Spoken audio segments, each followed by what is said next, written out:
Get ready with me while we do a little 2.5 months postpartum life update. First of all, I'm sick. If you can't hear it in my voice, you might see it in my eyes. It's been almost 3 days now of just feeling kind of crappy. Like a little makeup look might help me feel a little bit more put together. So like I said, I am 2.5 months postpartum. Actually, a little more than 2.5 months postpartum, which is so crazy. Time is flying. Summer's over, which is so sad. I know it's not like officially over, but the girls are in school, which means like it kind of does feel like summer is over. This is Sage's first year of kindergarten and June's first year of school ever, which is so crazy.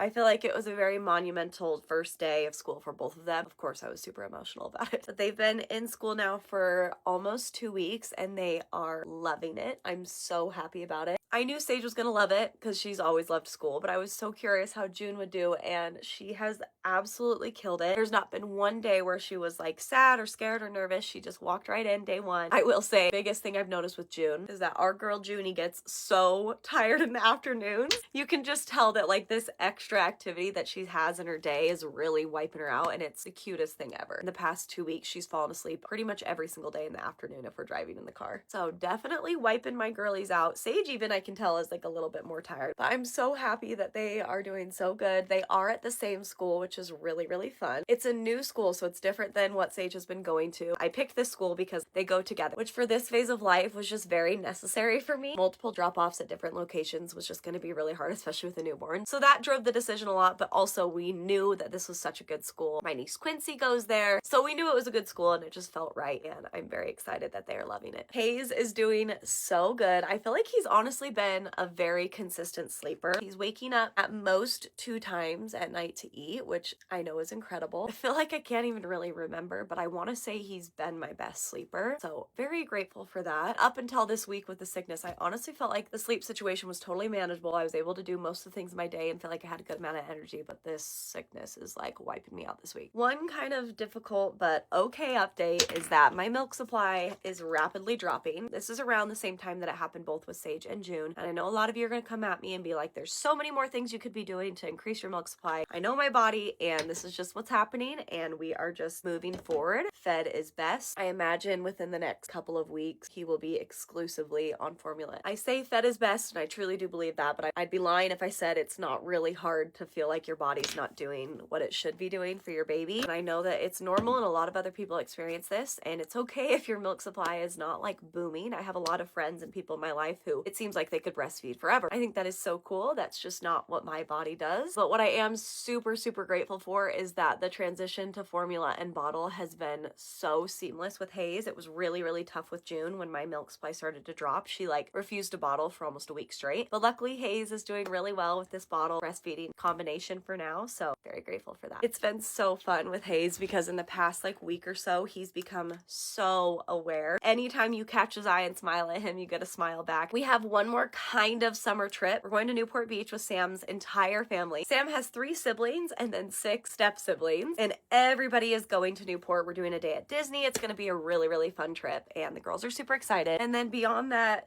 we don't really have any plans for fall travel. I imagine I'll be going to LA a little bit. On a personal note, there's kind of a lot of big things happening in both mine and Sam's lives right now, which is really fun, really exciting, really stressful, and I just feel like we're kind of at like a really big turning point in both of our careers, which is super exciting. Lots and lots and lots of things happening. We're also working on building a home. We have our floor plan like almost completely ironed out, so now just starting to work on like exterior decisions, materials, all the things, and that's kind of where we are at in this process. Well, those are most of my updates. Honestly, I was crying to Sam this morning because I'm emotional and tired from being sick, but just how sad it is. Like, I can't say for sure that Hayes is our last baby, but like I feel like he is. Like, I honestly feel like our family is complete. We're gonna give ourselves a little bit more time to like fully decide that, but knowing that, it like makes all of these little like milestones just feel more emotional because I'm like, this could potentially be the last time that I breastfeed, that I do all of these things, and so it makes me sad, but also like I'm loving this phase of life so much. That's just like the life as a mom, right? All right, well, wow, it's amazing what a little makeup can do, right? I feel a lot more put together even though I still feel like crap. Thank you guys for getting ready with me.